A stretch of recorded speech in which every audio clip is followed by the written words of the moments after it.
Il y a 2 ans, le 9 novembre 1989, le mur de Berlin s'écroulait, entraînant avec lui la fin du communisme en Europe et provoquant aussi la montée des nationalismes. Combien de fois a-t-on dit, écrit et entendu que l'histoire s'accélérait, que la paix était enfin avec nous? Et pourtant, il y a eu la guerre du Golfe. Ces événements ont inspiré le philosophe français André Glucksmann, qui vient de publier chez Flammarion le 11e commandement.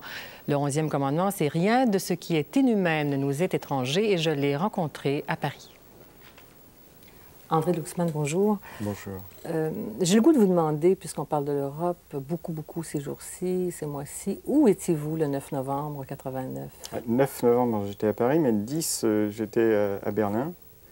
C'est donc dire que ces événements, pour vous, ont déclenché chez vous toute une réflexion. C'est important. Ils n'ont pas déclenché, c'est plutôt l'aboutissement de mes réflexions. Les événements venaient en quelque sorte couronner, satisfaire, fêter. Ce que vous défendiez depuis 20 ans. Oui, et puis une longue mélancolie, parce qu'à force de le défendre et de voir que rien ne changeait, j'ai été surpris comme tout le monde. Je ne veux pas dire que j'étais pronostiqueur émérite. Je pensais que le totalitarisme devait être brisé. Je pensais qu'il le serait un jour, mais savoir s'il l'était au XXe ou XXIe siècle, ça, je ne pouvais pas le prédire.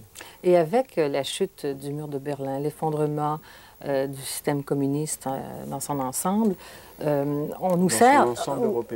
on nous sert l'argument, bon, c'est extraordinaire, c'est la paix, et vous nous dites autre chose. Vous nous dites, attention, tout n'est pas bien qui finit bien, tout se fait encore. Oui, nous sommes au milieu du gué, si vous voulez. D'abord, les gens étaient trop surpris parce qu'ils n'ont pas fait attention au travail lent, patient de la dissidence. Si vous voulez, les maîtres penseurs de Marx, Lénine ont été déboulonnés il y a 20 ans dans les têtes avant d'être déboulonnés en août 91 sur la place publique.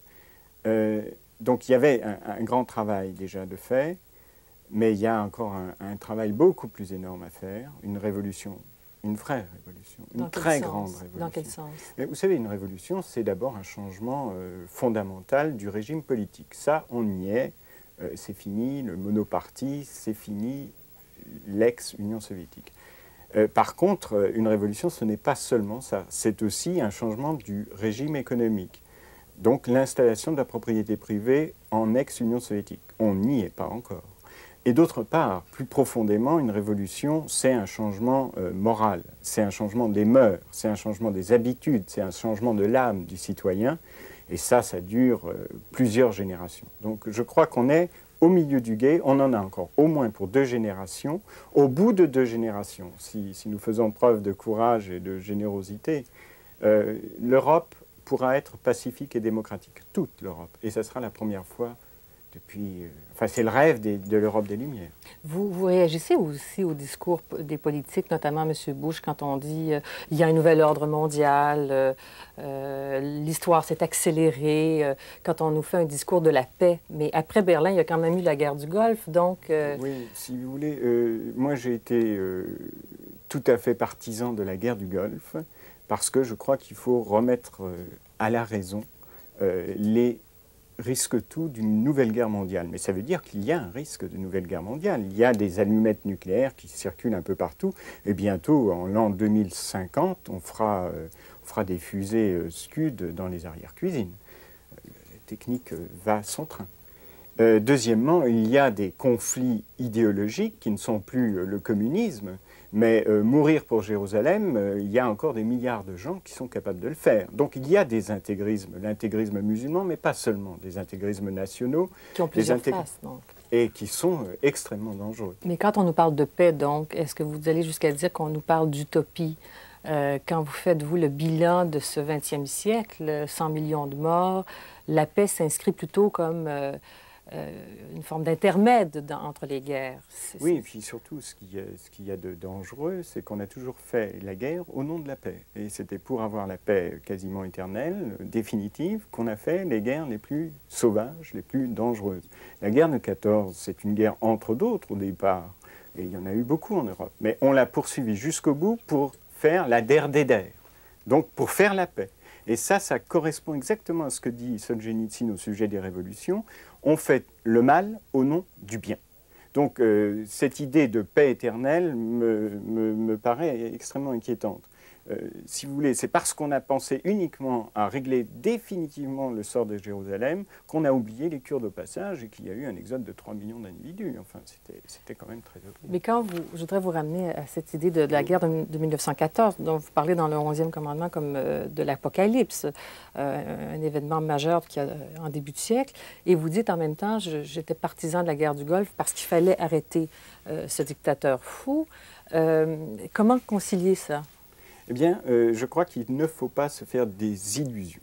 Nous portons en nous de la cruauté, de la violence, de l'inhumanité. En nous, et les autres en portent en eux-mêmes. D'où votre 11e commandement. D'où, oui. Qui est rien de ce qui est inhumain ne doit nous être étranger. Voilà. Alors qu'au début du siècle, et c'est comme ça qu'on est parti pour la guerre de 14, on croyait que rien de ce qui est humain ne nous était étranger. L'Européen, c'était le meilleur des meilleurs. Il allait éclairer le monde, il allait coloniser la planète, éduquer les sauvages, et puis corriger un peu les ennemis héréditaires. Résultat, nous n'avons pas fait attention à notre propre violence, elle s'est débridée. Ça a donné la guerre de 14 et, dans la foulée, les révolutions mondiales et la Deuxième Guerre mondiale.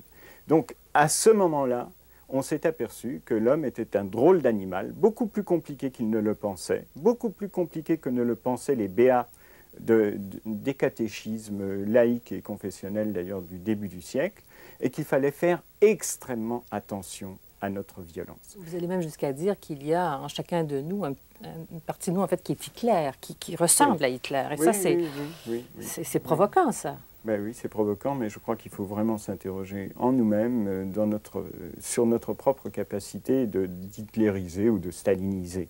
Vous savez, les meilleurs d'entre nos amis, vous les découvrez tout à coup dans une affaire intime, dans des querelles, disons, de foyer, ou dans une soudaine colère, ou à cause d'une maladie, qui sait.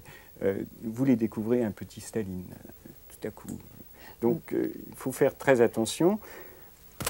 C'est un avertissement que vous nous donnez. Voilà. C'est un cri d'alarme ou qu'est-ce qu'on peut changer à cet état de fait si on suit votre logique? Je crois que c'est une grande force de savoir que le plus horrible est possible et qu'à Auschwitz, si ça a été possible une fois, c'est toujours possible.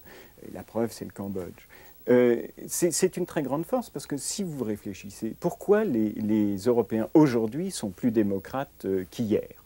C'est-à-dire que leur grand-père, un Espagnol, pourquoi est-il plus démocrate aujourd'hui que ne l'était son grand-père? Ce n'est pas qu'il soit plus intelligent, ce n'est pas qu'il soit meilleur, non. Mais il est plus averti. Il a vécu le franquisme, il a vécu une dictature fascisante. Il n'a pas aimé, il n'a pas apprécié. Il a vécu la guerre civile, il n'a pas apprécié. Donc il dit ni communisme, ni fascisme. C'est ça le fondement de sa démocratie. Sauf que si on suit encore une fois votre logique, tout pourrait recommencer, tout pourrait se reproduire et on n'a qu'à voir la montée des nationalismes, ou même de l'extrême droite. Donc on n'est jamais à l'abri. On n'est jamais à l'abri et la démocratie, c'est les remèdes quand on n'est jamais à l'abri. Si vous voulez, Hitler a été élu, donc il est arrivé par la démocratie, sauf que dès qu'il a été élu, il a supprimé la démocratie, il a supprimé les partis, il a supprimé les syndicats, le pluralisme. Donc le pluralisme, c'est quand même une barrière, pas invincible. Rien n'est invincible. D'où il faut être tout le temps sur le qui-vive et dans la prudence. Donc c'est la démocratie qui est l'arme maîtresse dans tout ça. Oui, contre l'intégrisme. Ouais. Parce que finalement, le nazisme, le communisme et les intégrismes religieux, c'est la même famille. C'est élever des murs, c'est se croire les meilleurs, c'est exclure tous les autres. Est-ce que la chute du mur de Berlin a arrangé les choses ou les a détériorées d'une certaine manière? Elle les a formidablement arrangées. D'abord, ça a libéré 17 millions d'Allemands. Ensuite, ça a libéré 110 millions d'Européens de l'Est. Ensuite, ça a libéré 280 millions d'ex-soviétiques. Ça fait 400 millions de personnes qui, de 89 à 91, en Europe, se sont libérées. Et c'est le plus grand événement depuis la fin de la Deuxième Guerre mondiale. C'est au moins aussi important que la décolonisation. Mais les 400 millions d'Européens qui étaient déjà libres ou qui vivaient déjà en pays démocratique, aujourd'hui, semblent un peu moins enclins à soutenir et à aider à ouvrir leurs frontières à ces Européens de l'Est. Ils ne sont pas devenus meilleurs pour ça. Hein. D'ailleurs, les 400 millions d'Européens qui viennent de se libérer, ils sont en proie à toutes les difficultés de la liberté.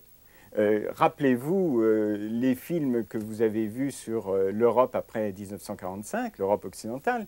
On n'était pas dans le meilleur état. Les Japonais non plus, d'ailleurs. Donc, eux, vous savez, actuellement, en Union soviétique, j'en reviens, pour une femme intelligente et accorte, sa meilleure solution pour s'en tirer, c'est de devenir prostituée. Donc, c'est vous dire l'état de débâcle, l'état de déglingue, l'état de défaite intérieure, pas seulement écologique, pas seulement économique, pas seulement sociale, mais morale, d'un peuple après 75 ans de communisme. C'est une difficulté énorme. Et d'une part, j'admire énormément le courage et des dissidents et des gens qui ont résisté au tank et qui maintenant affrontent les difficultés que nous connaissons d'une société extrêmement inégale qui est notre société, la société bourgeoise. Donc, eux, ils ont un courage fantastique. Il faut dire qu'en Europe occidentale, on n'a pas le même courage. On craint qu'ils nous envahissent. Ils ont été libérés. Il y a 400 millions d'Européens qui ont été libérés. Il y a eu 20 000 réfugiés albanais qui sont venus en Italie, qui ont été traités de façon totalement inhumaine. Donc, non, nous sommes égoïstes en Europe occidentale, bien sûr. Et c'est dommage. C'est dommage parce que nous sommes le seul continent, enfin moitié de continent, à être appelé par l'autre moitié. Nous n'allons pas les coloniser, mais ils nous appellent, ils nous disent « Aidez-nous avec vos idées, vos capitaux, vos initiatives. Nous voulons vivre comme vous. Oui. » Voilà ce que nous disent les gens de l'Est. Nous sommes très, très lents à leur répondre. André Glucksmann, merci beaucoup d'avoir participé aujourd'hui dimanche. Au revoir.